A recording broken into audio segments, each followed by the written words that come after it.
శీతాకాలం వచ్చిందంటే చాలు మంచుతో తయారు చేసిన కళాఖండాల ప్రదర్శన, మంచుపై విభిన్న రకాల ఆటల పోటీలు నిర్వహించడం విదేశాల్లో సర్వసాధారణం.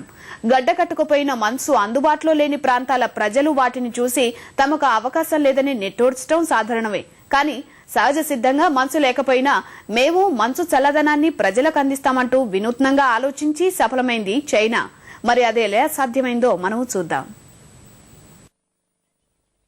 కృత్రిమంగా నదులు సృష్టించడం, పెద్ద పెద్ద వంతెనలు కట్టడం, ఇలా ఎప్పుడూ ఏదో ఒక నూతన ప్రయోగంతో ఆకట్టుకునే చైనా ప్రస్తుతం కృత్రిమ మంచుతో 5వ వార్షిక మంచు పండుగ నిర్వహిస్తూ ఆకట్టుకుంటోంది.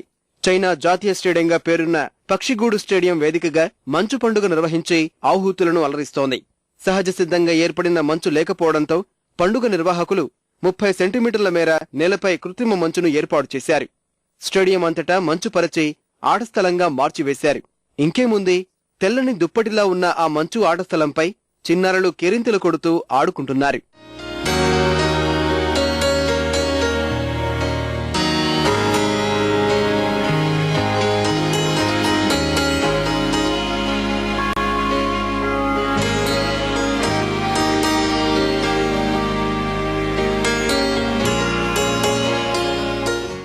ఇంత కష్టపడి కృత్రిమ మంచుతో ఆటస్థలం తయారు చేసి దాన్ని కేవలం ఆహ్లాదానికే పరిమితం చేయకూడదనుకున్నారు నిర్వాహకులు.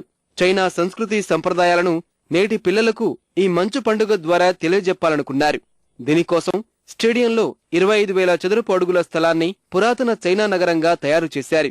ఇక్కడికి వస్తున్న ప్రజలు కూడా చైనా సంప్రదాయ దుస్తులు ధరించి వివిధ రకాల ఆటలు ఆడుతున్నారు. పురాతన కాలంలో చైనాలో ఆడే రెజ్లింగ్, విలువిద్య వంటి ఆటలు ఆడుతూ పర్యాటకులు మంచు పండుగను ఆస్వాదిస్తున్నారు.